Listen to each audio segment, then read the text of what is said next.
प्रिय छात्रों, एक प्रयास चैनल पे आप सबका फिर से स्वागत है।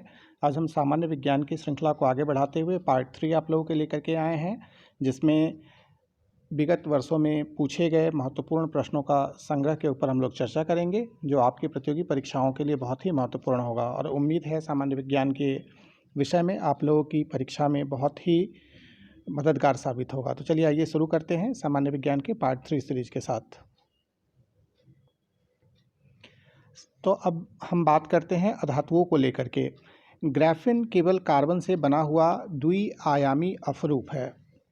तो कभी कभी क्वेश्चन याद आता है कि ग्राफीन क्या है, तो कार्बन से बना हुआ द्विआयामी अपरूप है। फिर एक नया वर्ड चर्चा में रहता है फुलेरेंस। तो फुलेरेंस, हीरा, कोयला, ग्रेफाइट, ये सब क्या है, कार्बन के अपरूप हैं। तो ये दो वर्ड, एक तो ग्राफीन और दूसरा फुलेरेंस, ये सब बेसिकली क्या है, कार्बन के ही अपरूप हैं। जैसे हीरा है, कोयला है, ग्रेफाइट है, ये सब लोग जानते हैं। फुलेरेंस एक नया वर्ड है, आप याद रख लें। साथ में ग्राफीन के बारे में पूछ लेता है कैसा स्ट्रक्चर होता है, तो ये क्या होता है, द्विआयामी अपरूप है कार्बन का। ग्रेफाइट का इस्तेमाल लेड पेंसिल के बनाने में किया जाता है। और फुलेरेंस के बारे में थोड़ा सा देखते हैं कि क्या है। बेसिकली 1996 में इसकी खोज के लिए रसायन का नोबेल पुरस्कार दिया गया था 3 लोगों को। एक RF कार्ल साहब थे, दूसरा HW क्रोटो थे और तीसरे RE स्मैले को दिया गया था। इसका गुणसूत्र बताया गया था C60।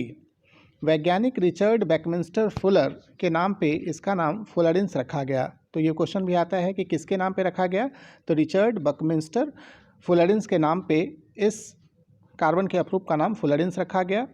फार्मूला, रासायनिक फार्मूला क्या है, C60 हो गया इसका अनुसूत्र, या इसे बकमिंस्टर फुलेरिन भी के नाम से भी जाना जाता है। इसमें 60 परमाणुओं का एक गुच्छा होता है जो पंचभुज या खटभुज से बने बहुफलकीय संरचना से जुड़े होते हैं। तो ये भी पूछ लेता है कि अनुसूत्र क्या है या उसका स्ट्रक्चर कैसा होता है, तो पंचभुज या खटभुज होते हैं, वो बहुफलकीय संरचना से जुड़े रहते हैं। सामान्यतया कई बार प्रश्न ये भी आ जाता है कि कार्बन के वेरियस टाइप्स होते हैं, जैसे पीट होता है, लिग्नाइट कोयला होता है, बिटुमिनस है, एंथ्रासाइट है। तो कार्बन की प्रतिशतता कोयले में किस तरह से डिफाइन रहता है, तो सबसे ज़्यादा अगर देखा जाए कोयले में, तो कार्बन की प्रतिशतता सबसे ज़्यादा किस में होता है, एंथ्रासाइट में होता है। फिर बिटुमिनस है, फिर पीट है, और सबसे लो क्वालिटी का जो कोयला होता है वो कौन है, लिग्नाइट है। 25 से 35% तक कार्बन की प्रतिशतता उसमें उपस्थित रहती है।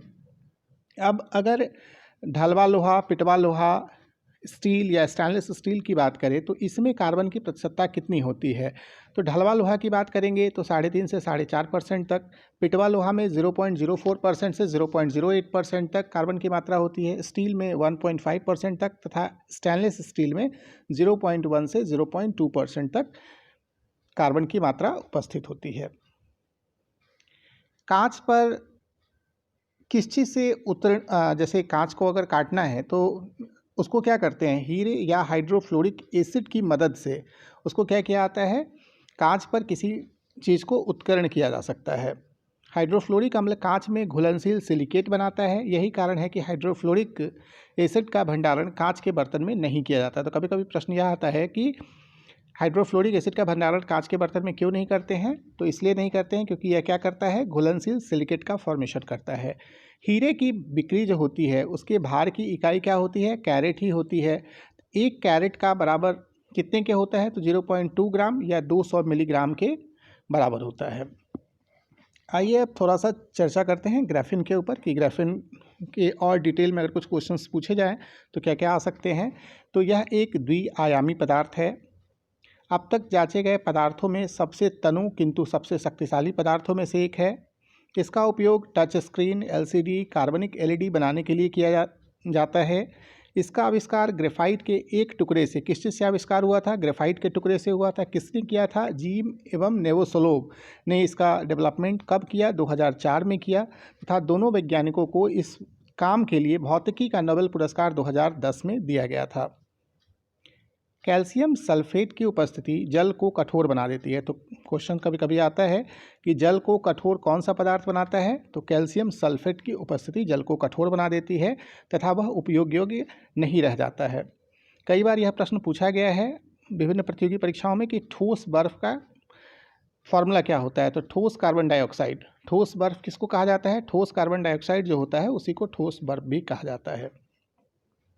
हाइड्रोजन जलने पर किस चीज़ का निर्माण करता है, जल का निर्माण करता है तथा यह प्रदूषक तत्व भी उत्पन्न नहीं करता है। इसलिए अभी आप देखते होंगे कि हाइड्रोजन कार वगैरह चलाने पे बात चल रही है यूरोपियन कंट्रीज़ में। भारी जल का फॉर्मूला क्या होता है, तो भारी जल का फॉर्मूला होता है D2O, और यह एक प्रकार का क्या है, मंदक होता है। जो परमाणु रिएक्टर्स होते हैं उसमें भारी जल का उपयोग किया जाता है मंदक के तौर पे रिएक्शन को कम करने के लिए।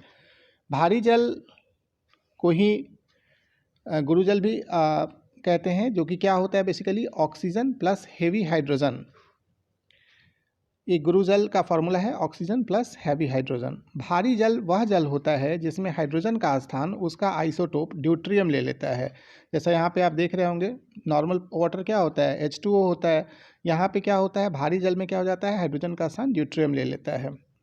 भारी जल की खोज किसने की थी, H.C. उड़े साहब ने किया था भारी जल का खोज। जल में अस्थायी कठोरता कैल्शियम एवं मैग्नीशियम की क्लोराइड एवं सल्फेट की उपस्थिति के कारण होता है। पिछले स्लाइड में हम लोगों ने देखा था कि जल में क्या होता है कैल्शियम के सल्फेट, तो कैल्शियम के एवं मैग्नीशियम के क्लोराइड्स भी हो सकते हैं या उनके सल्फेट्स की उपस्थिति के कारण जल में क्या हो जाता है अस्थायी कठोरता चली आती है। जल की कठोरता फसल के जाइलम को अवरुद्ध कर देती है। फसल के जाइलम से क्या होता है बेसिकली जल जाता है, जड़ों से जल तनों को जाता है, पत्तों को जाता है, लेकिन जब अगर जल कठोर होगा तो वो फसल के जाइलम को ही अवरुद्ध कर देगा। तो जब जाइलम को अवरुद्ध कर देगा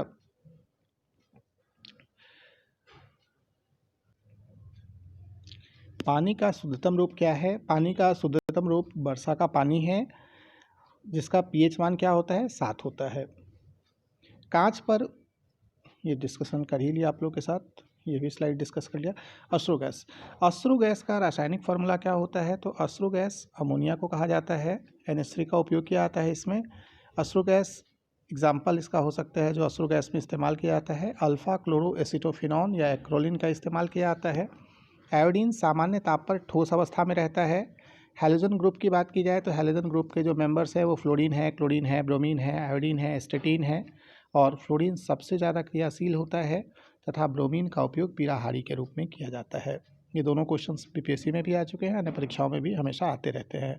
ट्यूबलाइट में नियॉन या आर्गन गैस आदि का उपयोग कुछ पारे के वाष्प के साथ भरकर किया जाता है, जिससे कि उसकी रोशनी कैसी हो जाती है सूर्य की रोशनी की तरह बिल्कुल वाइट कलर की रोशनी निकलती है।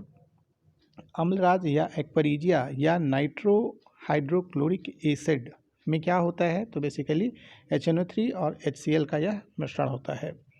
pH का मान अगर ग्रेटर देन 7 होगा तो क्षारीय होगा और यह क्या करेगा लाल लिटमस को नीला कर देता है। pH का मान अगर 7 से कम हो तो अम्लीय होता है और नीले लिटमस को लाल कर देता है। लुईस एसिड एल्युमिनियम ट्राइक्लोराइड जैसे AlCl3 या BF3 या FeCl3 ये सब क्या है लुईस एसिड कहे जाते हैं। लुईस बेस किसको कहते हैं, जैसे NH3 आपका क्या है लुईस बेस है। नीला थोथा का रासायनिक फार्मूला क्या होता है, कॉपर सल्फेट कहते हैं CuSO4 5H2O। वॉशिंग सोडा क्या होता है sodium carbonate Na2CO3। Baking soda या खाने का सोडा क्या होता है sodium bicarbonate NaHCO3। Epsom sulphate magnesium sulphate.